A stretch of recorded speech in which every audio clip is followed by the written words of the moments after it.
নমস্কাৰ দণ্ডবত। মই আজি এটা কথা ক'ম। শ্বিলং নাগালেণ্ড এইবিলাকৰ কথা, যিবিলাক হৈ আছে, গাড়ী মটৰ ভাঙা ভঙা হৈ আছে যে, এইবিলাকৰ কথা, সেই বিষয়ত আমি কথা ক'ম।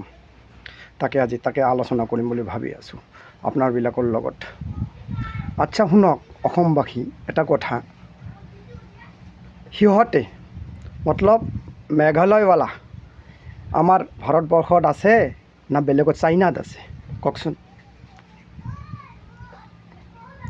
আৰু ২ নম্বৰ কথা, সিহঁতে যিখিনি কাম কৰিলে আমাৰ ওপৰত, আমাক যিখিনি অত্যাচাৰ কৰিলে আমাৰ ওপৰত, সিহঁতে নিজে নাজানে আমি ক'ৰ।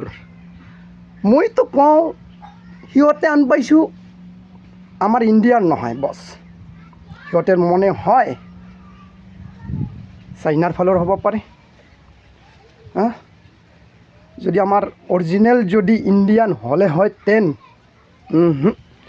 আচল কথাটো হৈছে সিহঁতৰ চৰকাৰখন, যি চৰকাৰে নহওক, যি দলৰ আছে মইতো নাজানো, যিয়ে নহওক, জানিলেও একো ক'ব দৰকাৰ নাই, সকলোৱে জানেয়ে। এই চৰকাৰখনে উল্টা চিধা কাম কৰাৰ কাৰণে তেনেকুৱা হৈছে। দাদা চৰকাৰ চলক, ভালকৈ চলক। আমি সৰু সুৰা মানুহবিলাকৰ ওপৰত কিয় অত্যাচাৰ হয় বাৰু? গাড়ী মটৰ আমি কিমান কষ্ট কৰি গাড়ী মটৰ এখন লওঁ, আশা দুখা কৰি, তাৰ 2টা পইচা পাম বুলি আমি যাওঁ শ্বিলং নাগালেণ্ড। এইবিলাক কথা ভাবিব লাগিব নহয় ছাৰ। আমাৰো বৌ বাচ্চা আছে নহয়, আছেনে নাই? চৰকাৰ, নাগালেণ্ড চৰকাৰ, আপোনালোকে বুজক আৰু জনসাধাৰণখিনিও বুজক। আপোনালোকে কি কৰিলে এইবিলাক কাম? আপোনালোকে ইমানখিনিও নাজানে, আপোনালোকে যে ভাৰতত আছে ইমানখিনিও নাজানে যে যি মানুহে আহক, টুৰিষ্ট আহক, A to Z যিয়ে নাহক, আমাৰ আপোনালোকক দেখাৰ কাৰণে আমি যাওঁতো।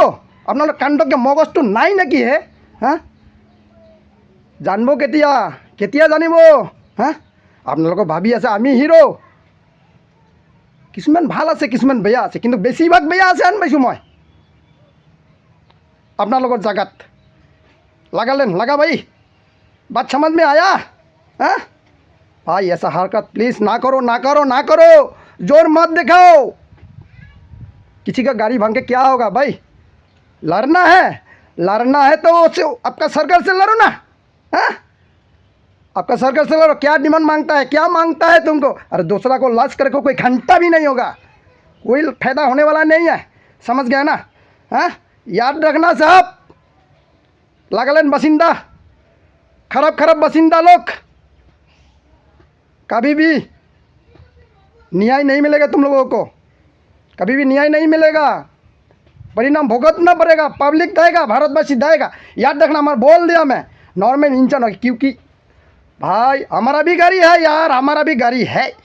ये असम का गाड़ी मतलब हमारा गाड़ी है, दुखता है। आज उसका नहीं हुआ, मेरा हो गया तो बोलना पड़ेगा, इसलिए मैं बोल रहा हूँ। सुधर जाइए साहब, समझिए थोड़ा सा।